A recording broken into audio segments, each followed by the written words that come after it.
Well, let's kick it off then, Jack. Hello and welcome everybody, and welcome to today's webinar on fictitious pickups, strategic theft, straight theft. We're going to talk about all kinds of cool stuff today.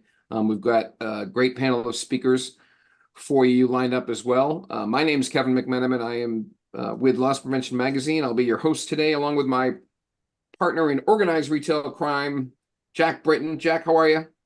I'm doing great, Kevin. Hi, everyone. We are excited about today's topic. Looks like we'll get some great attendance today too. So we'll get started and get to it. So before we get into the actual content with the speakers, let me just run through a couple of thank yous, especially to our sponsors, Genetec and LVT. Remember, guys, without sponsors like this, we can't put on these great educational sessions. So please show them some love. Please check out and learn a little bit more about these particular vendors, about who they are, about what they do, and how they support our industry. They have some fantastic solutions, and they're great partners. Let's learn a little bit more about them. First, we'll start with LVT. You know that tower with cameras and the flashing lights in the parking lot of your local store? Yeah, we make that, and the technology needed to reduce crime and increase safety in your community. In fact, it's made right here in America, in the great state of Utah. We're LVT. And the thousands of units we've deployed across the country are helping businesses increase life safety and security for their employees, customers, and communities. So when you see those flashing blue lights, just know we're working to keep you safe. See it in action at lvt.com. All right. And our other sponsor today is Genetec. Genetec Inc. is a technology company with a portfolio that encompasses security, intelligence, and operations. The company's flagship product, the Genetec Security Center, is a physical security platform that unifies IP-based video surveillance, access control, automatic license plate recognition, or ALPR, communications, and analytics. For more information about Genetec, please visit www.genetec.com. I also want to thank our education partner, Loss Prevention Foundation. Thank you to LPF. LPF is also qualifying you for 3 CEU credits for today's session as well. So make sure that you keep track of that in your record. If you are LPQ or LPC certified, make sure you keep track of your CEU credits and get that in your profile. Next up is Loss Prevention Magazine. Shameless plug. If you are not already a subscriber, why the heck not? And it is free, FREE free. So please use that QR code. I'll bring it back before the end, I promise. But if not, and if it's not quick enough to get that phone out here, then go ahead and go to losspreventionmedia.com, click on the subscribe button there, and let's get you signed up, because this is a free publication. It is sent to your home or to your office. It costs you nothing. All right, Jack, our first speakers today. Let's get some introductions. Our first group of speakers today is Scott Cornel and Glenn Master. First, we have Scott Cornel. He is the National Practice Leader for Transportation and Crime and Theft. He's the Transportation and Crime and Theft Specialist for Travelers Inland Marine. Scott, welcome. Can you tell us a little about yourself? Yeah, first of all, thanks for having me today and including me in this. I'm looking forward to doing this. Happy to be here. Thanks for everybody who's joined us, giving us some time today. I've been with Travelers for about 24 years. I have a 29-year background in cargo theft investigations and supply chain security. And here at Travelers, I lead the transportation division for the Inland Marine Department and deal with the transportation and supply chain every day. All right, next up we have Glenn Master. Glenn is currently Head of Asset Protection, Security, and Crisis Management for McLean, the largest privately held C-store and restaurant distributor in the U.S. Glenn. Thanks, Jack. Thanks, Kevin. And obviously, thanks to Loss Prevention Magazine and hosting this really important topic. So I've been in the industry for 26 years. My entire career has been spent supply chain, logistics, transportation, started in the world of e-commerce. when e-commerce was B2C, and then as it obviously evolved to B2C, transitioned into distribution hybrid logistics, direct delivery returns, final mile 3PL carriers. And been very fortunate. I've built security and loss prevention programs now at 4 companies from the ground floor. So definitely have seen the industry change over the past 2.5 decades. And obviously today's topic is going to illustrate that. One little concern today, I see both of your driver's licenses appear to have the same scribble underneath them. You guys work together on that, or what's the story? Good verification. Good job verifying. Got to verify everybody that you're doing with. They might be fictitious, Jack. They might be You fictitious. think? The sad part about that actually does look like my signature. Yeah, I believe that. So, well, welcome, guys. We're really looking forward to today's presentations. Yeah, Scott, I think I've got a couple of slides here to start us out with some information that you guys sent over from CargoNet. Maybe we set the stage here with just kind of that overview on the impact of supply chain theft that we're seeing in the big increases over the last several years. Sure. I thought it would be a good place to start, just kind of set a foundation for today. So, sort of why are we here? Why are we having this meeting today? Well, because as you can see, cargo theft has had some massive increases over the last couple of years. One of the most asked questions I get is, the increases that we're seeing, are they temporary?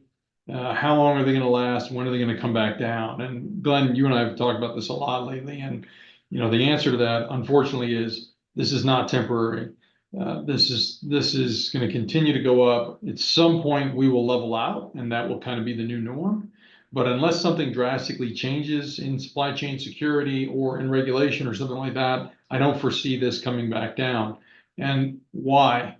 Because about 2.5 years ago, cargo theft in the United States fundamentally changed forever. And we'll talk a little bit about how that happened and why that happened as we go through today. But you can see that the uptick started, we saw what's called the COVID bump in 2023, right? And then it came back down. But I think myself and all the other experts noticed, hey, it didn't come all the way back down. It just came down a little bit, right? And then it started to bump up again in 2022. And then you see the massive jump between 2022 and 2023. Now, keep in mind, I use CargoNet numbers for most of my instruction when I'm teaching classes on this or talking about it.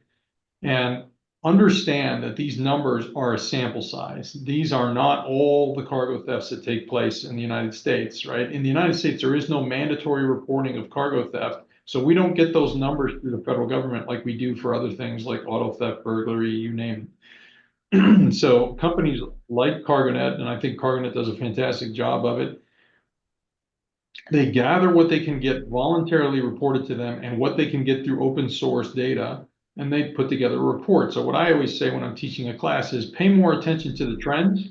The trends are extremely accurate. If you're looking at that total number, my professional opinion is that they get somewhere between 1/10 and 1/20 of what's actually happening out there. So if you're looking at 2023 closing out with just under 3,000 reported, at least multiply that by 10, and then you're somewhere in the ballpark. If you're including pilferage in there, I think you're closer to 1/20 of what's actually going on out there. So we can see that major jump really took place between 2022 and 2023, and that's when that foundational change happened. And if you go to the other slide, we can see where most of that impact took place. And most of that impact took place in the strategic theft category, which is a lot of what we're going to talk about today. So traditionally, there are 2 categories for cargo theft. There's what we call straight theft, which the simplest way to describe it is they go straight out to the freight where it sits. They're physically on site. They're stealing it at the location.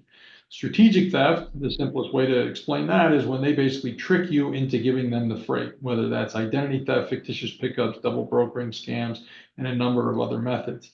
Traditionally, strategic theft was a very small overall percentage of total cargo theft numbers in the United States. Over the last couple of years, strategic theft has exploded. And we think a lot of that is due to what we saw during COVID, the ability for people to do more remotely, work more remotely, and figure out how they can actually use the tools and the systems that the supply chain has put in place against it to actually commit the thefts.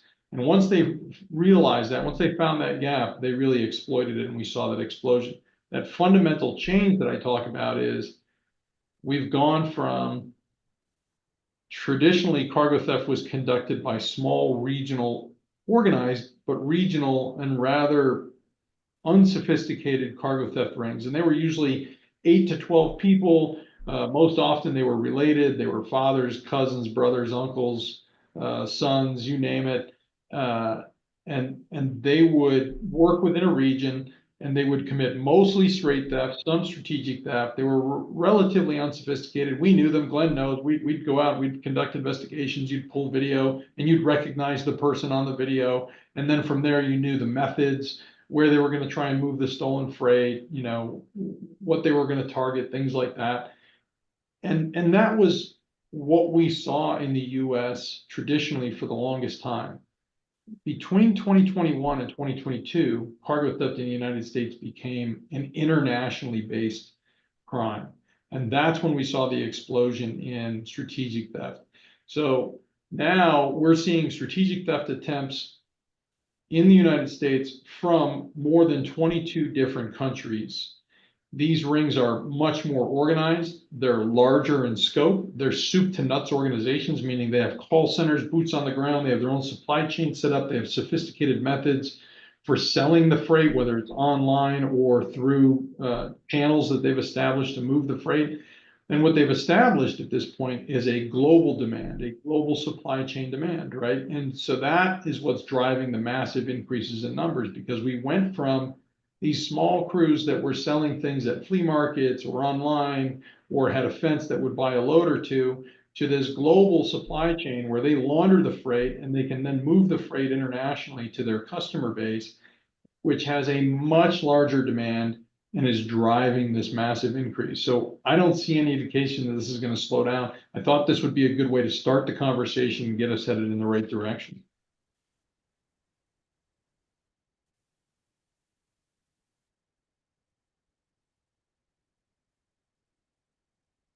There we go. Let me stop sharing screen here. Thank you, Scott. Thanks for kind of laying those out for us and helping us kind of understand the, you know, the growth and where this is headed. And you know, like you said, that's just, this is like tip of the iceberg. You know, it's kind of like when they do polling, right?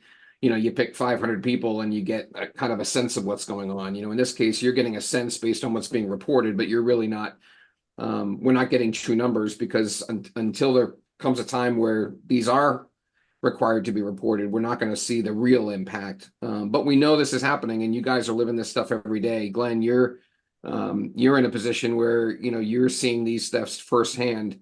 You know, maybe give us a little kind of an overview and a fictitious theft 101.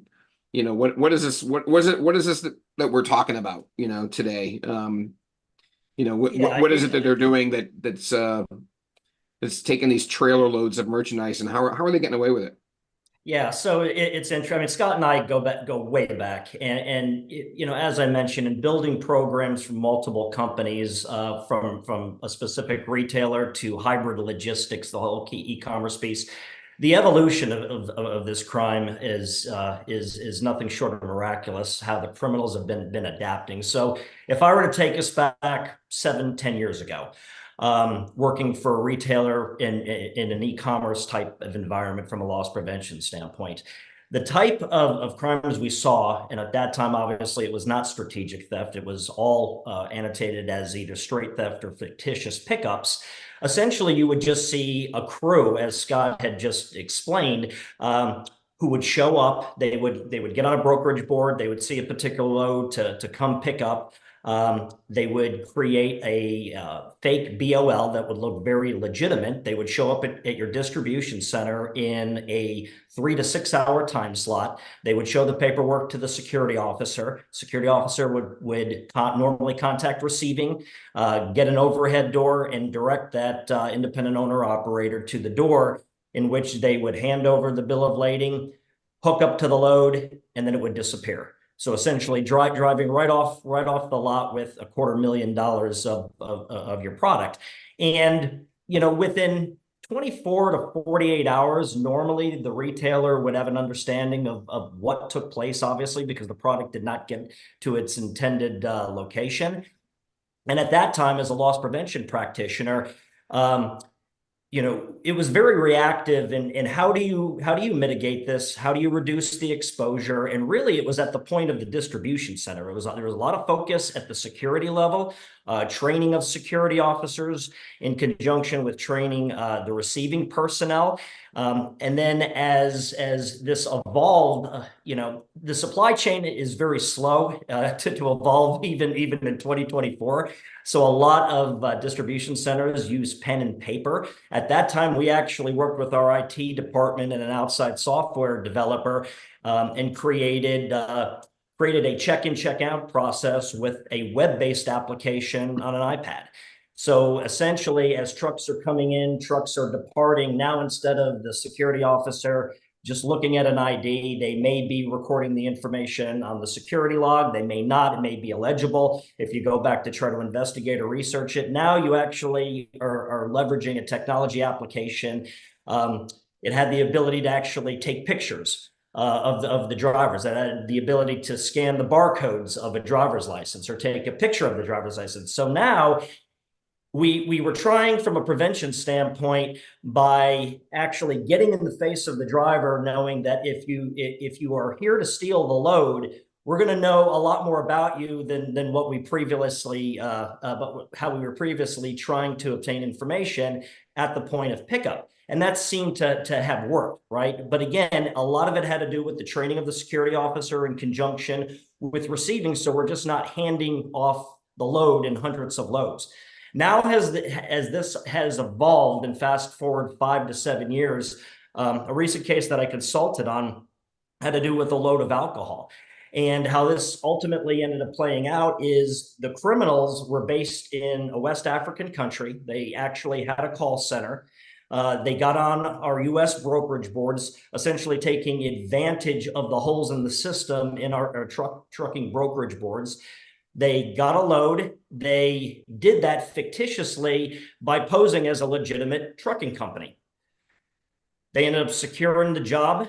They then ended up posing as another company and sub-brokered it a second time. They sub-brokered it a third time to a mom and pop independent owner operator. Again, all legitimate companies. That individual then ended up going down to the border where this load of alcohol came over from a cross-border situation, cleared customs, was essentially awaiting a pickup in the warehouse. The individual showed up, picked up the load, and at that time, the fraudsters called the driver as he had left the location in South Texas and was basically going to the East Coast, and informed the driver that the distribution center had a fire. And we needed to redirect the load to Los Angeles to a distribution center that was up and operational. So this was literally happening in real time as they left South Texas. So by the time they got to Houston, instead of going east, they ended up going west. They got about an hour outside of Los Angeles. The call center ended up calling the driver again, stating that the distribution center that we had directed the load to, it won't be open until 9 a.m., but we want to get you offloaded quick. So here's a new address in a distribution park, and we're going to send over a 38-foot box truck to meet you with our receiving staff, and they're going to do an unload. And in the parking lot at 5 o'clock in the morning, this unload of a large amount of liquor ended up taking place, which ultimately, through the investigation, we discovered had a potential buyer in Southeast Asia and was in the port within 48 hours and on a boat. So if you were to contrast those two types of crimes from 7 years ago to now, that's really how this crime has evolved. And to Scott's point, it is now very, very internationally based. And from an education standpoint and from an investigation standpoint, educating at the distribution center level now is not going to work anymore. Training security guards, training receiving staff is not going to work because everything basically is legitimate to the point that it's not. And by the time the company realizes the load's been stolen, sometimes that does not happen until a week to almost 10 days later, once it ends up getting into the cargo claims arena within the company. Well, we have a lot of folks on the call that aren't as familiar with the supply chain loss prevention aspects here. The part that really stands out to me, obviously it takes a lot of, we'll call it gumption, to be able to pull something like this off. Okay. But how do they get that information to start with? How do they know, what the load's going to be and where and when to pick it up and so forth? How do they get that type of information to even get the whole process rolling? Yeah, so a couple of things I would point out that Glenn's example highlights, right, is when you come to the changes, you mentioned that it takes a lot of gumption to do this, right? But it actually takes less gumption to do this newer method than the method that Glenn spoke about that happened 5 or 7 years ago, right? What the thieves have been able to do at this point is they're putting themselves arm's length away from the theft. The old school fictitious pickup that Glenn mentioned, it was usually the bad guy at the dock picking up the stuff, right? And if somebody sniffed them out at the dock, we'd hear stories of, the police being called and the driver taken off in the truck, or, as soon as he figured out that he was being sniffed out, he would take off and leave and things like that. So what they've done now is, the method that Glenn highlighted is the most common method that we're seeing in the industry. I pretend to be a trucking company on a load board. That's how I get the information. The load's assigned to me, right? I bid on the load on a load board. The load is assigned to me. I now have the information. Then I turn around and pretend to be that freight broker, and I go and I hire a legitimate trucking company to go pick that freight up for me. Now that legitimate trucking company has nothing to do with the theft. They don't have any idea that they're being involved in this. They just think they're being booked to go pick up freight. So when they go to pick up that freight and somebody says, hey, can we take a picture of your driver's license? Yeah, answer some questions. Can we take pictures of your tractor and trailer? Yeah, no problem. Because they don't know they're doing anything wrong. So what do they have to hide? What, and they're not nervous, they're relaxed, because again, they just think they're doing what they do every day, which is to go pick up a load. And then they get these rerouting instructions afterwards.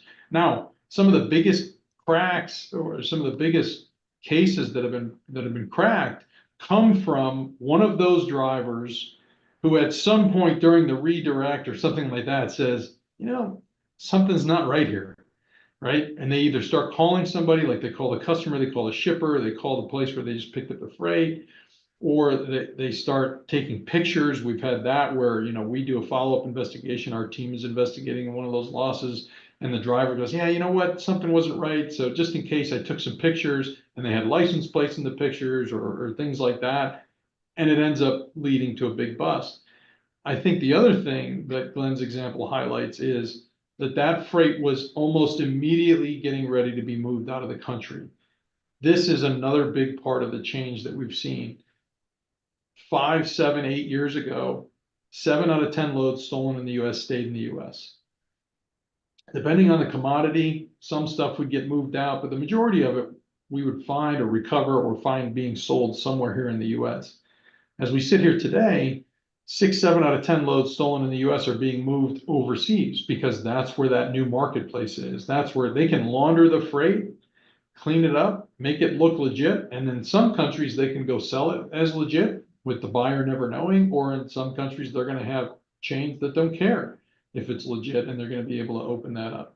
So I think that's a great example that Glenn gave. And to answer your first question, it's easy for them to get that information. It's easy for them because they just pose as the original trucking company that's getting booked on the load.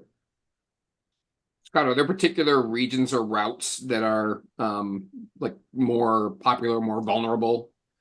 Maybe to even, and has that changed at all too? The key places haven't changed. So this is a great question that the answer is much different than it was 4 years ago. So the key places are the same, right? Southern California is #1 and is #1 by almost twice its nearest competitor, right? And then you're looking at Texas, that Dallas, Houston area, Florida, Southern Florida, Atlanta, Savannah in Georgia, Memphis in Tennessee, the Chicago area in Illinois, the New Jersey area. What do those areas all have in common? They're all near major ports, or they have inland ports because of massive rail yards like Memphis and Chicago, right? They have huge population densities, they have big economies, and that's where the freight is. But what we have seen with this massive increase in strategic theft over the last couple of years, if you look at the heat map that CargoNet puts out, the spread of the cargo theft to the interior of the country to what we would consider non-traditional cargo theft areas is incredible to see. And why is this? Well, several reasons. One, cargo theft has essentially become a work from home career choice for the bad guys. So they can be anywhere and they can steal freight anywhere. They don't have to be on site near the port of LA or near the port of Miami. Those crews that we talked about that were regional, they're still here. They're still doing that stuff. We still see that. We still see the follow crews and everything like that. But these internationally based, they're going to target the freight they want and they care less about the location. And in fact, if they find a commodity that's getting booked out of Omaha, Nebraska, they like that better because people in Omaha, Nebraska haven't seen much cargo theft. So they're not going to be on guard for it. They're not going to be as leery of it as somebody who's been working in South LA for a long time, or Southern California, LA area for a long time, because they see cargo theft every day. If I'm somewhere in Wyoming, I probably haven't seen a cargo theft before. I'm not going to be as on guard. So we're seeing them target freight all over the country now, and that spread has been very notable for the last couple of years. You would think that they'd want to be close to some place that they could, move it offshore, right? Well, they don't care because they're going to have that legitimate trucking company bring it to Yeah. where they want to have it shipped. If you think about Glenn's example, right, they were directing him over to the LA area, right? So that's what they were getting ready to do, exactly what you're saying. But they don't care how far they have to go with it because they're having somebody else do it for them. And listen, I always say cargo thieves are great at two things specifically. One, they know what to steal and when to steal it. So when we see target, commodities, that'll change depending on certain ingredients and elements. But number two, they're great at return on investment. They're better at return on investment than, the majority of businesses because they don't have much overhead and they're going to hire somebody, $4,000 to take that load, $3,000 to take that load to LA, but the load is worth $180,000, $200,000, $250,000. And that's a great return on investment. Yeah, you look at that in comparison to like your ORC network. But those actors are part of the network. Those ones, the guys that you're getting in the stores, the cleaners, the fencers, all those groups, you're following up that chain. But in this case, far more sophisticated, it's far more strategic, right? Because those actors at that first and even probably second levels in a lot of cases are legitimate businesses. They don't necessarily know that what they're doing is part of this, complicated ring. Would that be fair to say, Glenn? Yeah, and they're taking, like I mentioned earlier, they're taking advantage of our brokerage system, right? I mean, the transportation system in the U.S. and like in most countries, it has developed over time for a reason. If you look at any sort of company, regardless of what vertical, retail, manufacturing, technology, the most expensive part of your operation is moving freight from point A to point B, right? Even in the days of e-commerce, when you think how e-commerce first started out in retail, the predominant players that retailers were using to get the product picked, packed, and shipped, and then final mile to their customers ordering online was proprietary networks. It was FedEx and UPS. As that evolved, as e-commerce evolved, the proprietary networks are still there, but very, very limited. So now companies are looking for alternative methods to reduce their overhead costs from a transportation. And the way to do that is brokerage companies, contractors, subcontractors. And it's funny because from what I learned through the years, especially with loss prevention, as I would try to learn more about how losses were happening, regardless of whatever avenue the criminal networks were taking, and I would speak to other loss prevention peers, a lot of the feedback I got was, well, that's not my problem. That's transportation's problem. They're working with that. And when I was working in a hybrid network, I had two roles. Up front was loss prevention, the traditional security investigation prevention measures. But on the back end, I was also working cargo claims and opening up my eyes to, all right, now it's just kicking the can down the road and having somebody tell you that, well, go to the transportation team. They'll figure it out. And then a lot of times nobody really wants to take ownership. Well, we've got insurance for that, or we'll hit the brokerage up for that.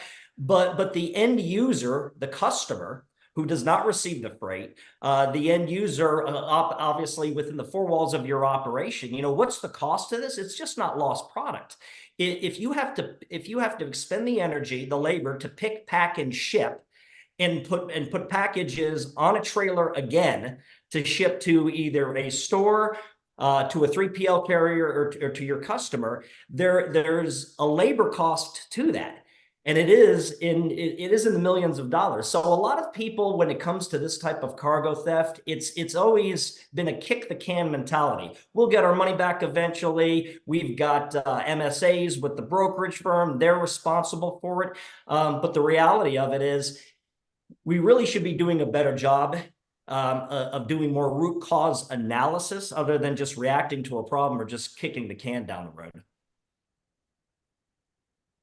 So obviously we've come a long way from product falling off the back of the truck. Okay, everything's gotten a lot more sophisticated.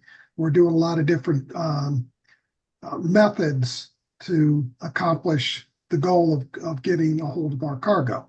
So what are some of the more effective strategies for preventing this type of problem at whatever stage along the supply chain? Yeah, we work closely with our clients on prevention. My grandmother used to say, let's keep the horse in the barn rather than chase it once it's in the field, right? So obviously, if you have to respond to a theft, you want to be able to, and you want to have an effective way to do that. But prevention is key. And I'm sure Glenn will have a lot to add to this, but when we work with our clients, we do it on a 3-layered approach, right? And that first layer is good process and procedures. If you don't have, and that's free, right? Good process and procedures are largely free. I mean, you may have some internal costs, whether it's manpower or time spent or something like that, but you're not going out purchasing things or paying for a subscription or whatever. It's good process and procedures. And then that second layer, if you're talking about straight theft, that would be where you'd add hard locking devices, security devices like high security rear door locks, kingpin locks, landing gear locks, things like that. If you're in the freight broker world, that's going to be your vetting process. That second layer is going to be your vetting system that you're going to have in place. And then the third layer for both straight theft or strategic theft is going to be the introduction of technology. If you make the mistake that a lot of people make, whereas you jump right to the third layer because you think that technology is going to solve all your problems, you will see regular failures in the use of the technology because your team doesn't have good process and procedures in place on how to utilize that technology. And if you skip to the second layer and ignore the first layer, that will crumble for the same reasons, right? So when you're talking about strategic theft in particular, it has to be a very good soup to nuts process on how you vet who you're doing business with. How do you vet carriers?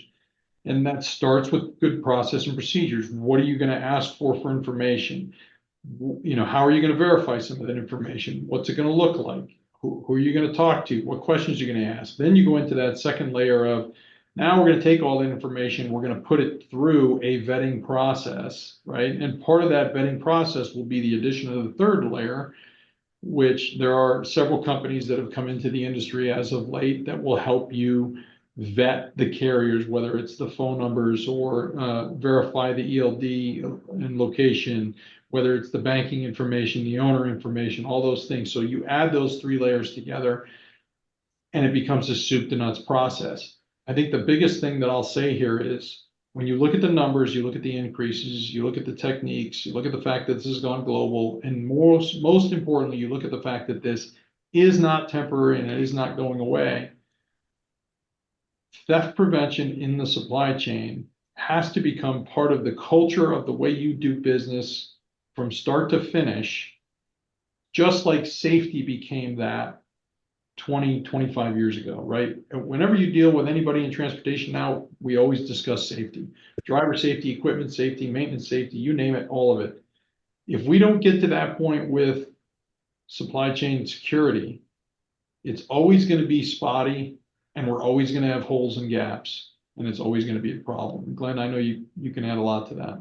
Yeah, I mean, and obviously we want to bucket this into two things, right? So straight theft is basic prevention. I often use the analogy, you're not going to leave for work and leave your garage door open, and then be surprised if you come home and your chainsaw has been stolen out of your garage, right? So same thing from a logistics environment. Basic security industry standards of not backing a full load up to a fence on a very large lot where somebody could easily access the lot, not be found, cut through the fence, access the trailer.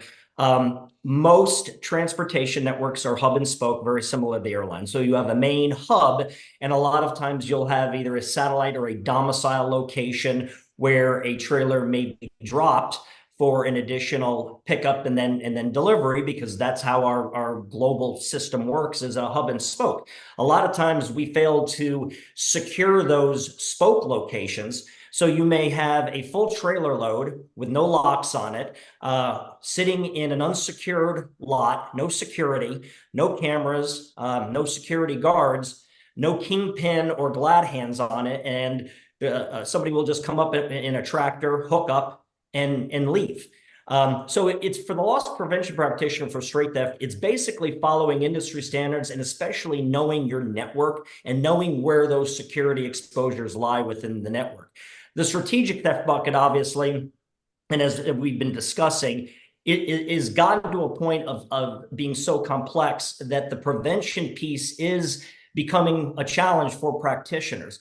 So the approach that I've been taking is really getting engaged with our transportation teams in understanding how our network is operating, understand the brokerage companies, and then really putting the onus on the transportation providers and even the dispatchers within companies on continuous follow-up once loads are brokered and they're being delivered. We have a history in the industry of book it and forget about it.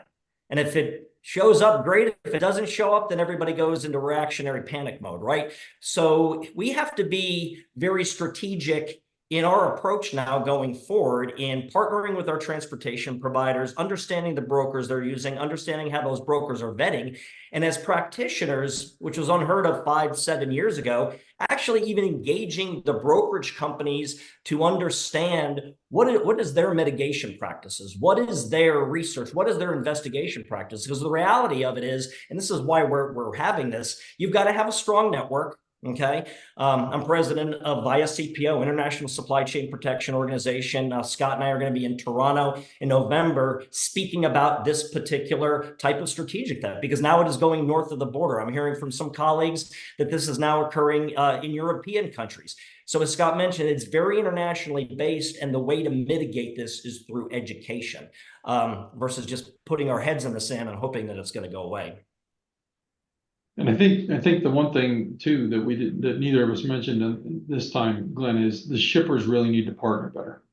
The shippers have to be better partners when it comes to supply chain security, and that's not a criticism. It's the reality that the bad guys have found that that's an extra place of opportunity for them to commit this theft, right? And so the shippers in particular have to start to work closely with the freight brokers. And then, as Glenn mentioned, the freight brokers have to work closely with their business partners. So again, it goes back to that. It has to become part of the culture of the way we do business, soup to nuts. The shippers now have to help the freight brokers carry out all the prevention that they need those freight brokers to do.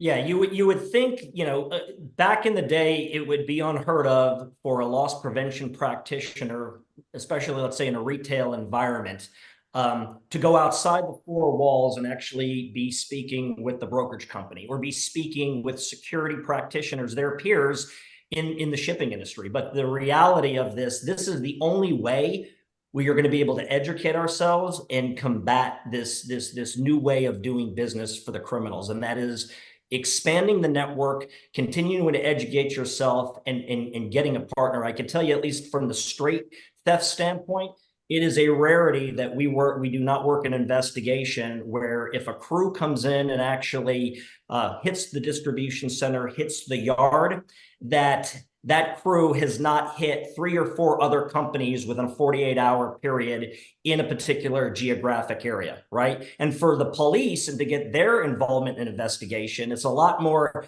sexier if they're dealing with a lot larger cargo theft that's impacting 3, 4, 5 different companies, and there's now collaboration going on amongst the loss prevention practitioners and law enforcement versus just a one-off type theft with one particular company.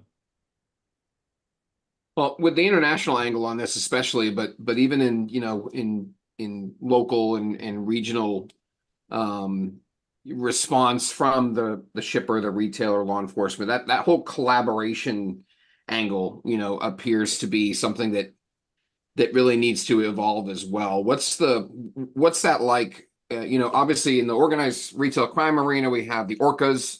We've got data sharing platforms that are being used. What about in the supply chain and the cargo theft area, and what's the impact? And Scott, that would tie in the insurers as well, obviously, right?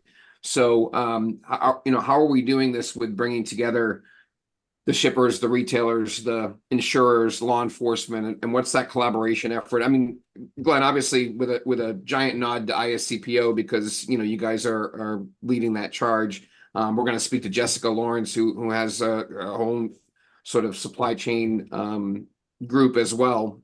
But curious as to what role you see that playing in sharing that information.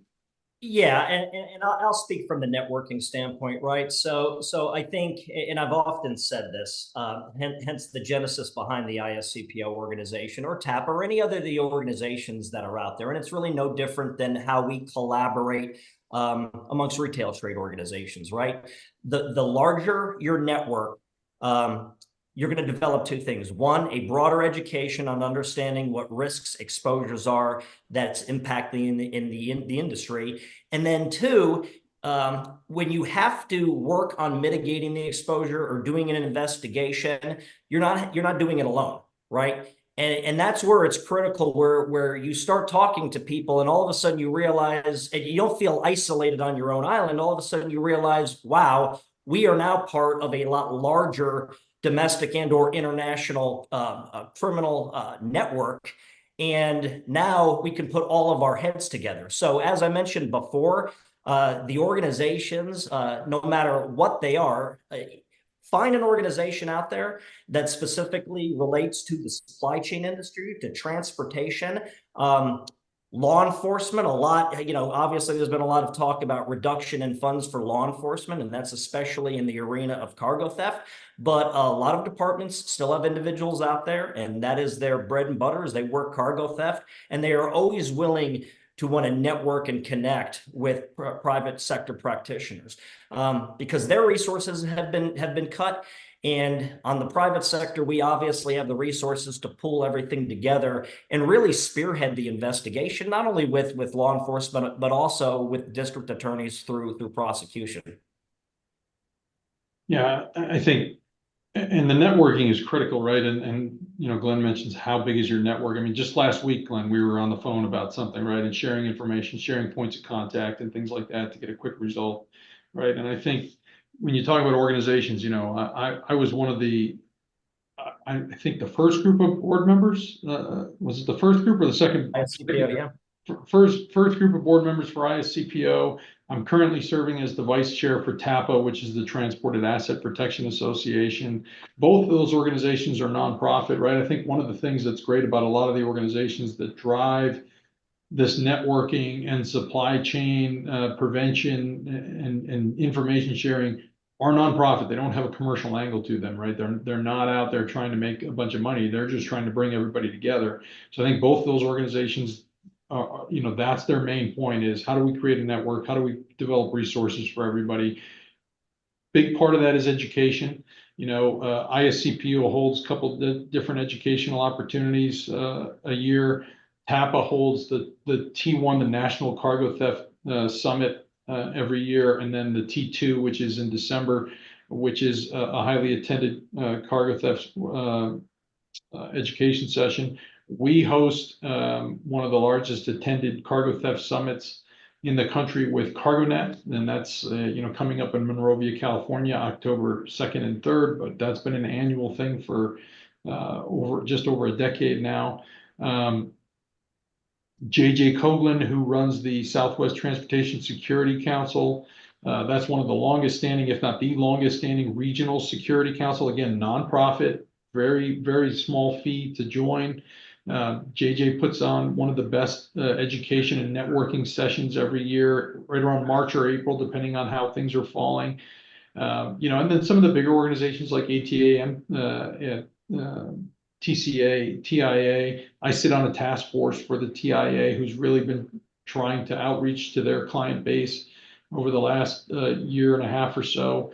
And they put together a recent fraud report they released. So there are a ton of resources, I guess is where I'm going with that you can become a part of, where you can get education, where you can get networking, where you can get all that information. And I think this industry in particular partners better.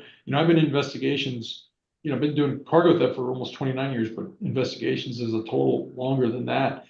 I think cargo theft and supply chain issues, I've never seen the ability for law enforcement and private sector to partner closer than what they do in this particular area. The partnership there is like nothing I've ever seen. Law enforcement attends the conferences, they speak at the conference. We have 2 law enforcement panels at our conference. TAPA has them, Glenn has them at his, where they come in, they help share information, they share intel, they gather intel, they want to meet people in the private sector so they know that they have people they can reach out to for information. So there's no shortage of information sharing or intel sharing or networking. You just have to make a point of going out and getting involved in it. Join one of or all of those organizations. There's relatively low to no cost on a lot of those things. Can we talk a little bit about the technology? I mean, obviously, technology works on both sides of this equation. We have the technology that's being used by the actors here, and we also have technology that's benefiting us as the practitioners in trying to stop these problems. How do you feel that technology has changed the landscape of cargo theft and the way we approach it? Well, yeah, and I'll start with that, but Scott probably is going to dovetail, since we talked about this during our podcast last month. With cargo theft, and especially, everybody talks about GPS devices, and 10 years ago it was really the size of a brick.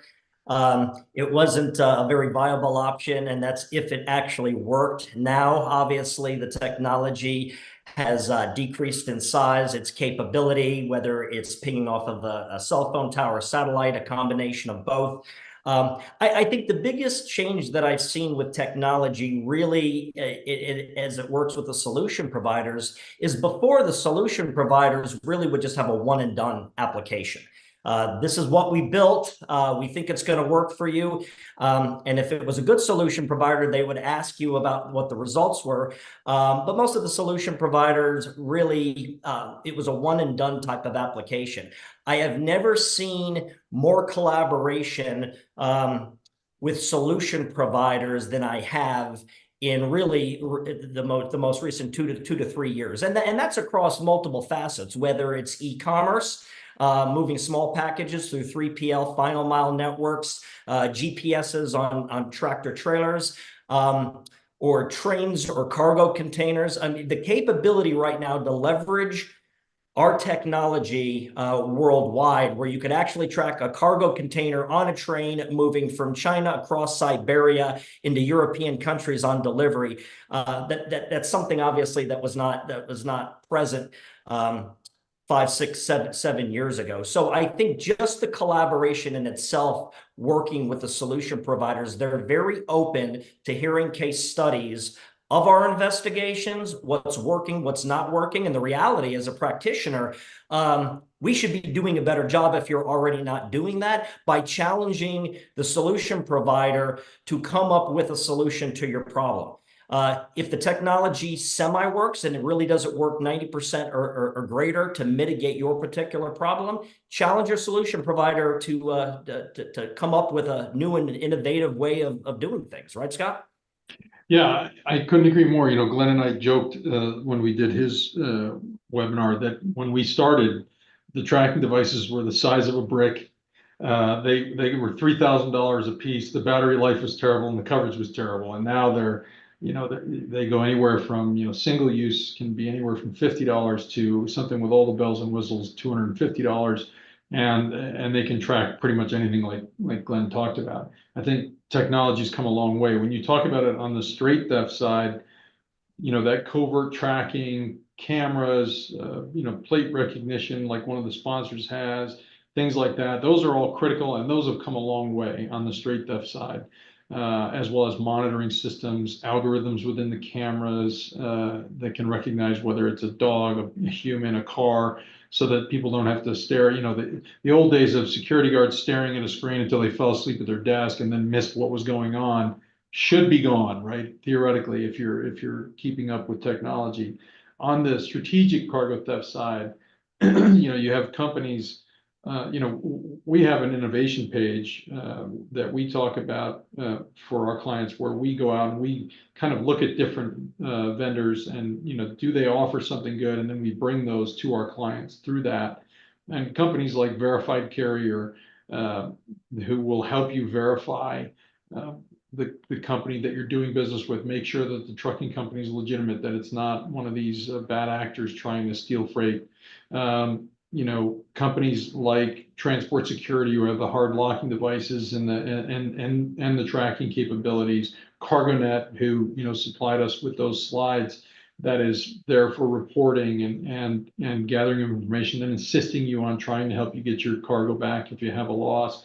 But, you know, you're seeing companies like that evolve. To Glenn's point, like CargoNet is coming out with a route assessment tool and a route rating tool and several other things that they're getting ready to bring to market. I think that I think the industry is excited about. But I think the best point that Glenn makes is, right now there are so many new companies coming to the marketplace. Most of them are willing to listen to your feedback, especially if you have a high level of expertise. They want your feedback. They want to improve their device or their solution. So they will listen to you. They will listen to your case studies. They'll listen to somebody like Glenn, who lives it every day. They'll listen to somebody like me, who sees it every day, and they will make adjustments. And that, to me, is a big indicator of whether or not they're A, going to be good to work with, and B, going to be successful at what they're trying to do. Well, it also sounds like they've gotten much more involved in some of your conferences, isn't that right, Glenn?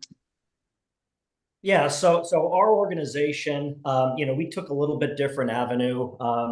You know, some of the organizations will bring as many practitioners in as possible, and that's not necessarily a bad thing, right?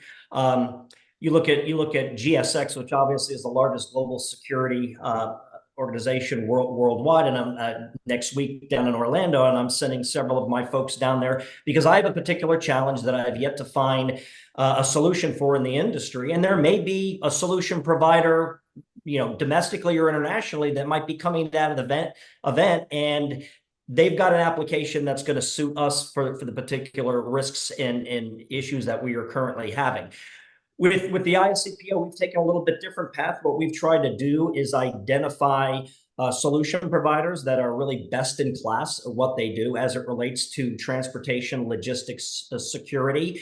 And we vet them either by myself, our vice chairman, or somebody on our board of directors. And in order to be a part of our organization, somebody on the executive team has to have done business either currently or in the past with the solution provider, and they could speak to the quality in their product. And And the premise behind that is anybody within our membership, if they were to reach out to somebody on our executive committee and want to be introduced to a vendor because they have a particular problem, instead of us going and hunting vendors, we've got the ability to point them in the direction and make a direct introduction to that solution provider, and possibly even participate in a call because we've experienced the same crime or the same security risk that that particular individual just recently did and is looking for an application. So it's really kind of a different way of doing things, but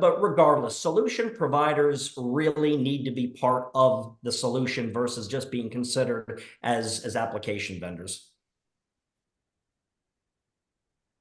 Well, guys, let's close with a little futurist discussion here. You know, let's put on our little fuzzy hats and get our crystal ball out. What's the landscape you think going to look like for cargo theft? What are we looking at in the next 5-10 years? You know, we've seen massive change in just the past few years, and this sort of evolution from that straight theft to the strategic theft. Where is that going? Where do you guys are living this? Where do you see this going, and what should people be getting ready for? Glenn, let's start with you. I was hoping you were going to defer to Scott. Scott's got a lot better ideas. Scott, let's start with you.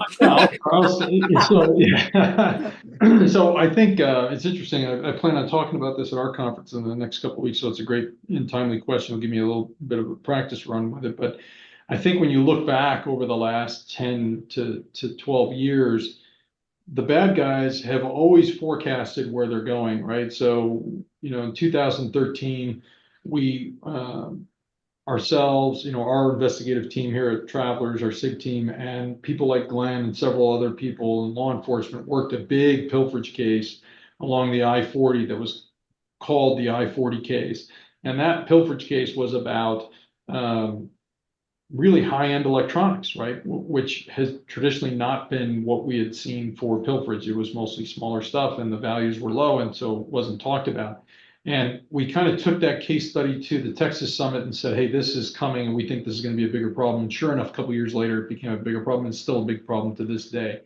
In 2016, we saw slight increases, upticks in identity theft, which, you know, started to really lead the strategic theft category. And then fictitious pickups came in, and then we saw ghost trucks. And we kind of went to that Texas Summit again, you know, all the experts, and said, hey, this is coming. And here's what we think you need to watch out for. And they, you know, so on and on, they kind of projected that. I think if we look at what they're telling us right now, they're telling us, expect us to start targeting freight anywhere at any time, right? So stop being so concentrated, you know, one of the question you asked earlier, Kevin, of, you know, the key areas, right? Those I think are always going to remain hotspots because that's where the cargo is all the time because of the ports. But hey, we're going to target freight where we want it, right? And we're going to move it more internationally. I think the other thing they're telling us is, you know, we're going to get a good idea of what your habits are. So what do I mean by that? Arizona has recently entered the top 10 for cargo theft. Why? In large part because of its proximity to California and the fact that bad guys figured out that drivers will try and get from California to Arizona before they stop for fuel because the fuel is $3 cheaper. So they picked up on a habit. So that whole west side of the state of Arizona is getting hammered by pilferage thefts. So I think they're telling us, hey, we're going to start paying attention to your habits, to your trends. What are you doing? We're going to find and exploit that. And then I think the next thing that they're telling us is this ability to manipulate the tools the supply chain creates. It is something they're going to continue to do, using the tools that the supply chain has created to be faster, more efficient, more effective, or where they're going to concentrate their efforts, meaning this, I can steal freight from anywhere, wherever it is, because I can just do it from a desk remotely. So they're telling us this is working. It's not going to stop until you stop us. And that goes back to what Glenn said earlier, which is you really got to get the solution providers in there, couple that with your own internal solutions and your process and procedures we talked about earlier. Yeah, and I'll add to that because I'm not going to steal Jessica's thunder away, but to be bringing in industry experts who work for companies from a lobbyist standpoint, whether it be the American Trucking Industry Association, which ISCPO now is progressing collaborating on, or Jessica with UPS. I think you're now going to see a shift where we're bringing policy lobbyist type individuals in that really understand how to speak at the local, state, and federal level to our elected officials, and get them educated as well, right? I mean, we suffered back as e-commerce was developing, and it was like a rocket ship, right? Everybody ordering on the internet. A lot of companies were not verifying the IP addresses and whether they were coming from domestically or internationally. Billed to and shipped to was different. All they really cared about was the sales, right? And the international groups realized this with sweethearting scams, internet scams, and it really wasn't until the collaboration started, we started educating both local, state, fed, especially at the federal level in DC, and even to the point where the Secret Service had a field office in a Western African country working specific to law enforcement. So we were getting to the root cause of where a lot of this crime was occurring. And to Scott's point, that's what's going to have to happen. It's going to take people from outside the industry, collaboration with elected officials, and then also collaboration internationally with elected officials and law enforcement as well. Because to Scott's point, this is not going away. And cargo thieves, like most thieves, we're going to keep doing it until you stop us. I think that's going to be most thieves, right? Yeah, exactly. Right. All right. Well, thank you guys very much. Very enlightening conversation here so far this afternoon. We've still got a little bit more to go, though. I wonder if you guys might, if you stick around for a couple minutes, maybe jump in the Q&A. There's a couple of questions in there you might be able to answer directly. I know one of them, too, was even asking about some of the organizations that folks might get involved with. Scott, that you had mentioned, you kind of rattled some off, but if maybe take a minute to drop a few in there while we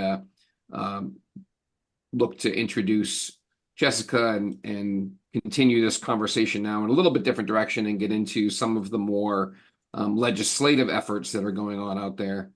Let me just share my screen here. There we go. But thank you again, guys. Appreciate it. If you have any other questions for Glenn and Scott, feel free to stick them in the Q&A, and we'll try to get those knocked out as well. But next up, Jack, you want to introduce Jessica? Absolutely here. The guys did a great job of handing that ball off, Tom Brady style, I think. Next up, we have Jessica Lowrance, who is currently the Vice President of Public Affairs for United Parcel Service. She's been involved in a lot of efforts out there. Jessica, welcome. What can you tell us about yourself to start with here? Hi, everyone. It's Jessica, not Jennifer, but that's okay. I get it a lot. I think it's a slip for Jessica Lowrance. You know, I wish I was an actress in Hollywood and not on a webinar about strategic theft, right? But so Jessica Lowrance, I'm a vice president at UPS in their public affairs shop. I'm here in Washington, D.C., and I help and I advocate on behalf of UPS on several issues, one of which is domestic supply chain, along with regulated goods. So any beer, wine, alcohol, firearm shippers out there, as well as working on the UPS store and the franchise business model. Pertaining to today, we're going to kind of go over a little bit about what is happening on Capitol Hill. The conversation has started at the state level, but has quickly escalated to the federal level only because of state lines. So we know that a lot of jurisdictions, if you want to go ahead and start the slides, Kevin, it'd be great. We know that a lot of jurisdiction stops when you cross that state line, and many of these crimes, and as we're seeing across the country, are crossing state lines. These organized theft groups are highly sophisticated. They're able to do many different types of theft, whether it's retail, rail, road. We're seeing them enter an area and kind of participate in multiple type crimes.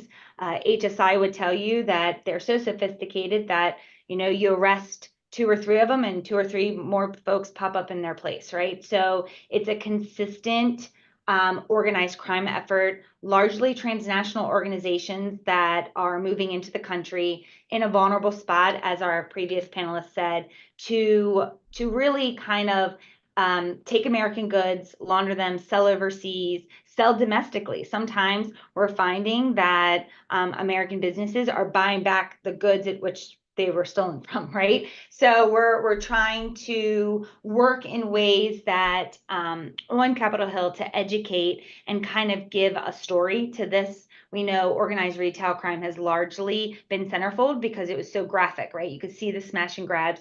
You could see kind of those concerted efforts. Kind of a lot of times they think cargo theft is property crime. It's victimless, and put it in your insurance company.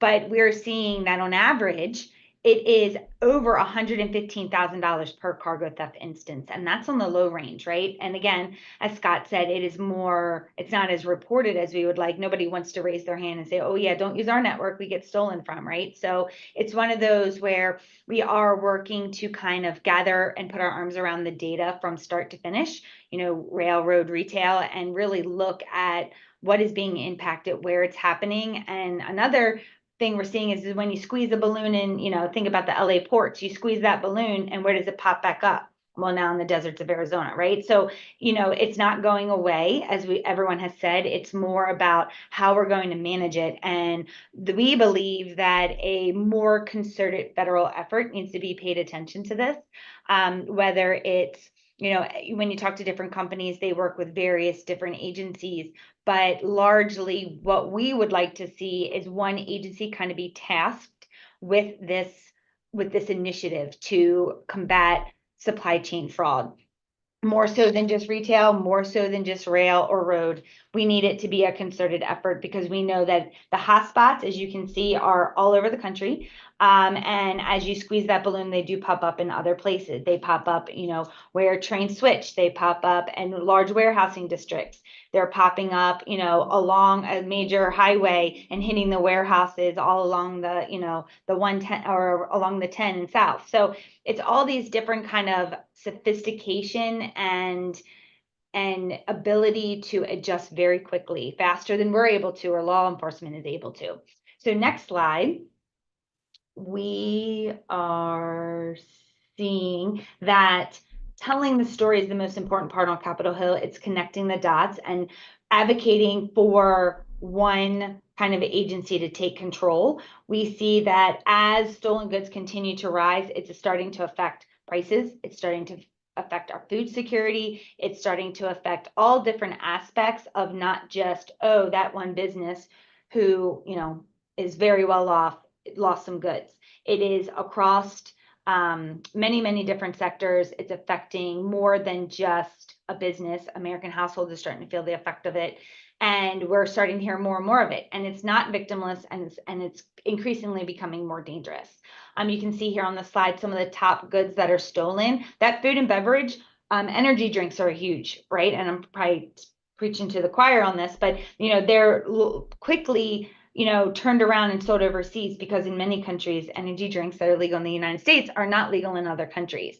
We're seeing household good electronics. The copper is coming out of the walls of warehouses and the machinery in which we, move things. We're seeing it out of railroad lines or the switch tracks. They're pulling copper out, right? And it's not only damaging the goods or damaging the equipment in which we use, we then have to replace it, and it downtime, service levels, those sorts of things. So it's a ripple effect across the industry, and making sure lawmakers, especially federal lawmakers, understand that story. And the mere fact that it's across state lines is a huge part of what we're trying to do. So next slide.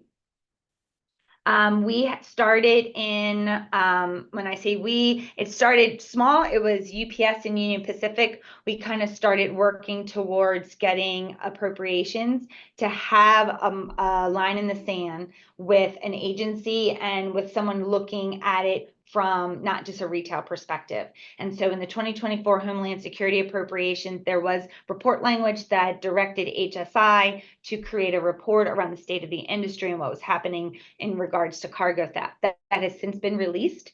It is very thin, so don't get excited that you're going to have a robust report. It was a couple pages long, but it did highlight what was happening at a very high level and said what were some of the resources that a federal agency would need to. And HSI kind of raised their hand and said, we'll do this.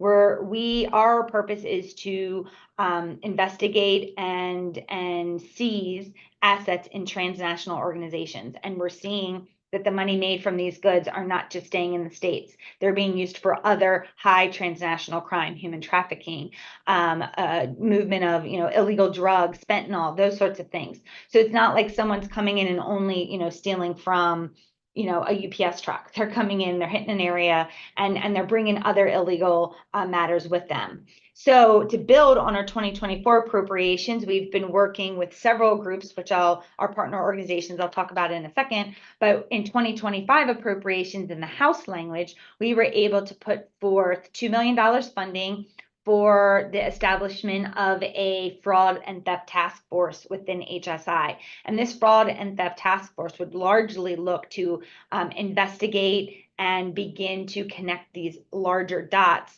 of these transnational organizations and hopefully partner with the Department of Justice, local, federal prosecutors, state prosecutors, attorney generals to look at bringing forth these individuals, not just seizing their assets. Because what we've seen is, in some cases, the same people are being arrested 3-4 times a day, right? It's a very much catch and release system.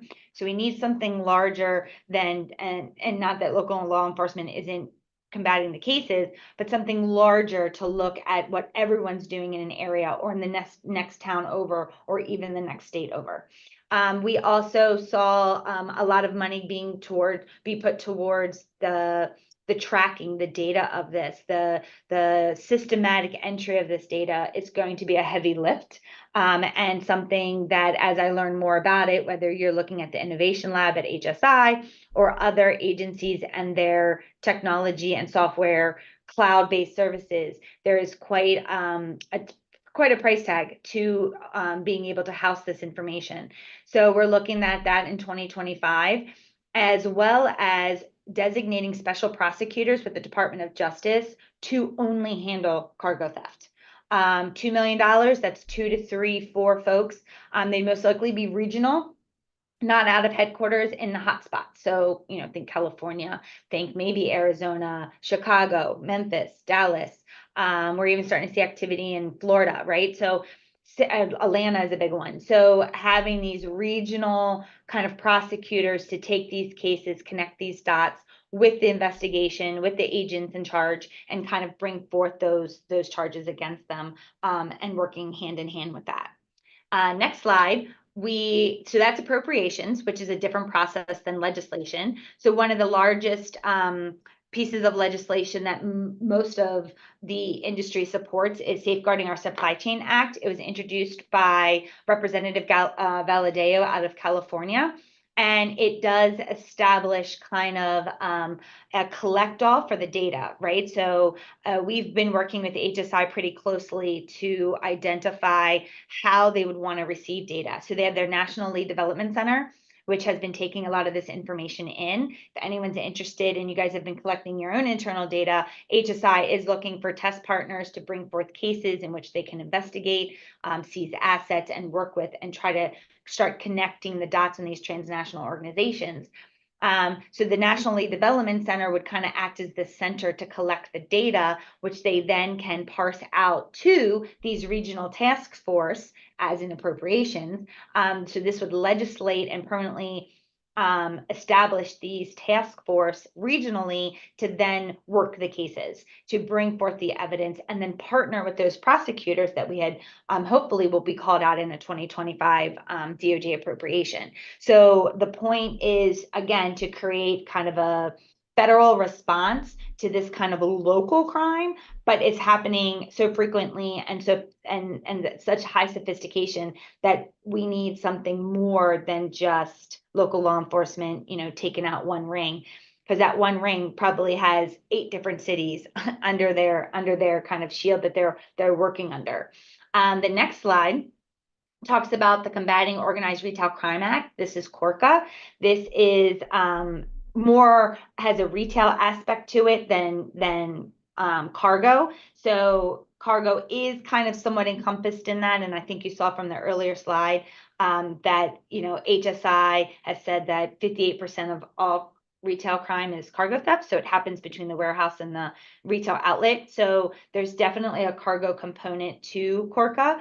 And obviously we're very short on days on our legislative calendar. So looking at what is the best format to move forward as an industry to support in the new Congress.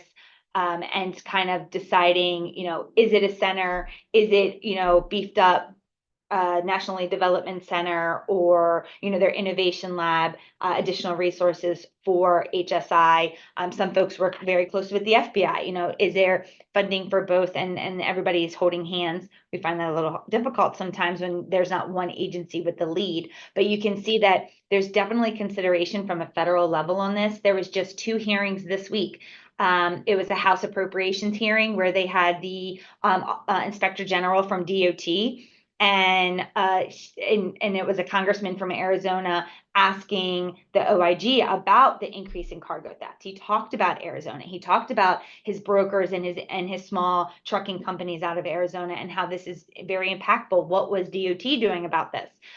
There was another hearing. HSI executive director was there talking with judiciary, and now granted they were talking about a whole bunch of different things, but there was retail crime brought up. Cargo was not brought up, but that's part of the education that this larger group is trying to do to make sure lawmakers understand that it's not just one silo of the industry. It truly is American businesses across the supply chain, and everyone's seeing it, right? It's not like, oh, they just target UPS or, oh, they just target FedEx, right? It's, anyone that's trucking, moving goods, and the more security you put out there and the more things you try, the more sophisticated they get. That, folks are having drones, whether it's follow a truck or a car, or I'm sorry, a rail car or a truck, and then the thieves start tracking the drones. So 1, they'll go where the drones aren't, knowing there's no security there to watch them, or 2, oh, well, they must be a really high powered or very valuable goods in that, and taking out the drones to steal the goods, right? So it's affecting everything from our on-time service scores. Think about cross-border trade. If your train is slowed down and you're supposed to hit a certain window crossing the border and you don't get it, all the goods are delayed another day, right? And so all of this has impacts to the businesses moving the goods. It impacts our customers. It impacts our relationships with our customers, and then their customers, right? Because they're expecting goods to be moved or things on the shelves and those sorts of things. So it's definitely a topic. The next slide and my final slide kind of shows the partnership organizations. There's lots of companies working also on this, but I figured if you belong to any of these organizations, they are very involved in this and a part of that conversation, talking with legislators. Again, this is more of a lobby shop, if you think of it, the supply chain kind of coalition that we've established, but like everything else, it is we're all kind of doing this on behalf of our company, but for the industry, right? And so having that voice, we're doing regular Hill events. I know the Chamber of Commerce is looking to do a full day event where even having some folks from this call come and talk, just to start educating staffers and lawmakers on the impact of this. Because as everyone keeps saying, this is not going away, and there needs to be more done that's been happening right now. So I'll turn it back to you, Kevin. No, thank you, Jessica. Jessica, tell us a little bit more about, you've got this sort of little coalition that started with a couple of you and you've grown it out a little bit more and a little bit more. I'm curious to maybe if you're able to mention some of the other companies that are involved to kind of help people understand the different aspects. We do a lot in just retail, right? But there's a lot as Glenn and as Scott have pointed out, that happens before it even gets to retail, right? you guys help sometimes before retail and after retail and bringing, the product straight to the consumer and so forth. So, but we really need to look at this more holistically. We need to consider rail. We need to consider shipping. We need to consider, planes, trains, and automobiles, right? What kind of groups are involved in this coalition that you guys have brought together, and what's really the appetite to expand that and to, for other companies that want to participate in these groups? Yeah, so I would say it's really kind of a grassroots efforts in the sense of everyone started seeing the problem within, whether it's their associations, because most of these are associations, but then, the associations would say, oh, a member company wants me to be involved. So think, electronic companies, think about all the other carriers, right, in the marketplace, not just UPS. Think all the rails have expressed interest and wanting to make sure that they're in the loop, and it's not like we have regular cadence meetings. The hearings were happening this week, and some folks shared things with me that I then shared to the group, so that we're all always on the same page, knowing what's happening from a Hill perspective and what's being talked about. The minute it's raised as an issue, I swear we pounce on that poor member to make sure that they hear from everybody, right? I also think that once a kind of something concrete that trucking and rail and retail get behind, I could see it being like a blast, right? Say, hey, this is the bill. Here's the way to get involved. You can email your congressman. Here's how you find who your congressman is. Here's your senator list. We need this introduced, or we need this voted on, or this needs to move, or, even doing things where it's local, right? When everyone's going to be home, and starting that grassroots effort on, talking with your congressman, letting them know if it's affecting your business, especially if it's in their district, as well as kind of starting to look for folks, and it's all sizes. It's not any particular. I will say, working with like an electronic company like Garment, or working with the milk producers, the import exporters for milk. I think every food company is being affected by this, that moves good on trains or trucks, because the minute the seal's broken by FDA standards, that's now spoiled and they can't move it. And they have to pay for the cost of bringing it back, right? So if I'm, and when I say someone in the industry, not always UPS, but if I'm moving a good and in the end the seal's broken, because they don't really want to steal the milk or the chicken or the eggs, right? But they think it's electronic, so they break in, and now I get all the way to port to export this.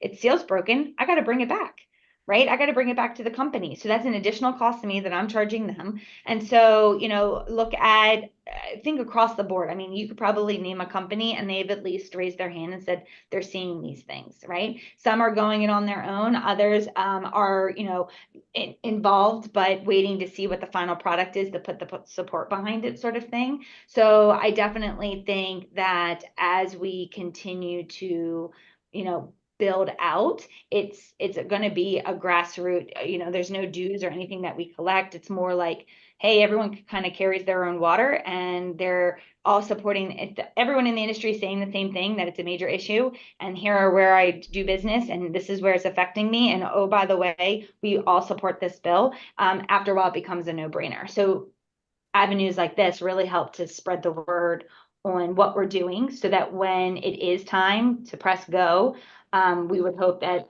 every person on this call would be like, yes, it's a problem for me, and I want a federal solution, and I want to know who I can call when it happens to me, or the 10 times a week it happens to me, or whatever the cadence is, so that that resource is there and you can reach out and it's being investigated and managed in an appropriate way. Yeah, and one of the groups that's not listed here is the ISCPO that and Glenn, I saw you pop back, your camera pop back on. So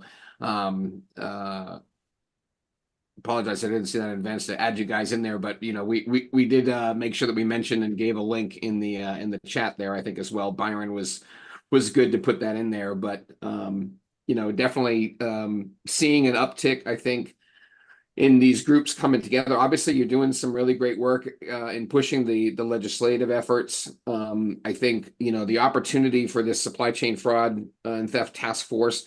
And when you say you mentioned that in 2025 appropriations, have we put that forward, or we have that approved? So it was passed out of the House and got sent to the Senate. Okay. Right now, the Senate has not really picked up the appropriations as they did in 2024. There's probably going to be either a continuing resolution or an omnibus, most likely in lame duck. Maybe, is it through to the new president's elected, or when I say takes office, or is it through the 6 months as Speaker Johnson has kind of put forth? That's, someone paid a lot more than me could probably tell you the answer to that. But, because Congress is Lord knows, but I would say that it is definitely one of the things being looked at. I also think the administration that ends up winning will probably take maybe a different stance, right, than the current administration. So, kind of reading those tea leaves and starting in the transition with the new administration either, to bring this to the forefront as an issue. So all of that is the appetite of the administration to kind of confront the crime happening in the supply chain. And then I would say we have to get the bill reintroduced, right? And depending upon what that makeup looks like, does our lead sponsor remain in office, or are they kind of not invited back to the party? We won't know until November. And then, are we then shopping around for new co-sponsors? So all of those things play a role in that, but that's kind of what this group kind of sits and kind of strategizes on to say, oh, it's Illinois. Well, let's look at the Illinois. What committees are they on? Who would take an interest in this, and that sort of thing. We always want it bipartisan. This is not a talking piece for one party or the other. We want real movement on it. So we are looking for bipartisan and eventually bicameral, right? House and Senate efforts on this, and probably a new Congress will be energized, and we're hoping to continue our efforts in 2025. Well, it sounds like you're pushing on the right direction too, because after everything we just heard from Scott and Glenn, this has clearly evolved, from the cyber side, that whole focus on the cyber side, where we're manipulating, systems, we're online, we're remotely accessing, these orders and making these requests of these trucking companies and so forth. That's all being done electronically, and the crime's happening more online. It's not happening where you can grab the guy who's actually taking the merchandise and say, I caught you. It sounds like there's some really good alignment there, between your group, Jessica, and Glenn, what you guys are working on. Glenn, are you familiar with some of the legislative efforts and those and beyond that? Anything you want to comment on there for? Yeah, so and actually, the ISCPO is probably not on her slide because we just met Jessica about 2 weeks ago, just to really begin the collaboration. But really, it does go back, I think, to all the different organizations. The one thing that's great about this industry is that even though sometimes we work in silos and we're all working to achieve the same goals. It's not that we don't want to work together. It's just that we don't know that other organizations are out there.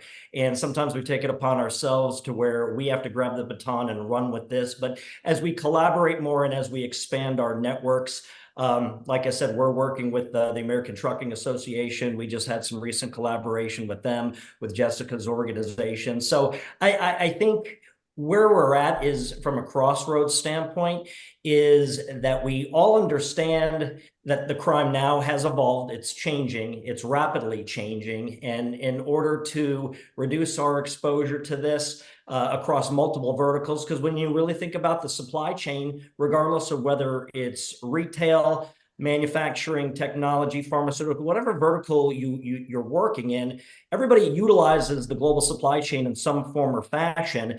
And really, we have to, in retrospect, realize that we can't have this kick the can mentality down the road that, well, we've got insurance for that. Someone's going to pay a claim. We'll wipe our hands clean. Because the reality of it is, we all collectively are going to have to come together. And as Jessica has illustrated, this is going to have to get legislative involvement in order to help solve this problem. We can't do it on our own. Well, we got to get it from making a claim to reporting a crime, right? And that, that's where the disconnect is, looking at it and saying, oh, like you said, well, we've got coverage for that. We've got insurance, we'll take care of it. But there's a crime happening here. And we need those legislative efforts to make sure that people can be held accountable, right? So applaud both of you and your groups, Scott as well. Scott, is so active out there in the industry. And I absolutely cannot thank you guys enough for your time today, for sharing with us today. Jack, anything to wrap up before we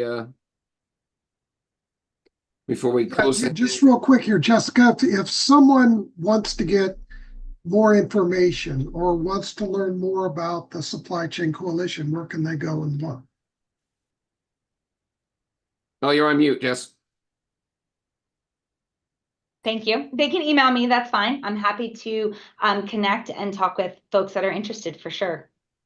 Jessica, if you want to put your email address in the Q&A, that would be awesome. Glenn, any closing thoughts? No, I mean, I really appreciate you guys bringing this to the forefront. For so many years, this has seemed to be kind of a pass-off type issue, and I think now it's really come to the forefront, especially at the level of crime that we are seeing, the multifaceted layers, and the large amounts of loss that all of us are being impacted by. So no, I really appreciate you and Jack and the magazine putting this together and allowing us to present on it. Absolutely. Well, thank you, Glenn. Thank you, Jessica. Not Jennifer, Jessica. And thank you also, Scott. We definitely appreciate your time today. I think the more we can put some light and some focus on this, the better. Keep the conversations going, increase the awareness, and get that legislative arm moving so that we can hold people accountable and hopefully start to make an impact on this really rampant theft that's going on out there. Want to thank our sponsors today as well. So thank you to Genetec and to LVT. Very much appreciate your support for today. And again, we can't do these sessions without them, so please show them some love and at least visit their websites, learn more about their products. They're both doing some pretty amazing work for our industry, and we appreciate that. LPF, if you are not already certified, then why the heck not? Get involved today, get your LPQ, get your LPC, learn more at losspreventionfoundation.org. And remember, if you are already certified, that you need to keep track of your CEUs and get those reported as well. There's that QR code for Loss Prevention Magazine. If you were not subscribed, please get subscribed. It is free to be sent to your home or your office. So why not? Would be my question. Why the heck not? And I'm going to keep that QR code up there while I just say thank you to all of you for joining us today. We appreciate it. I'm going to leave it to Jack for his parting thoughts here. Jack? Great slides today too, Kevin. Well done. So, thank you. Thanks everyone for showing up today. Stay safe out there and have a great week. Beautiful. Stay safe, everybody. Thank you. Thanks, everybody.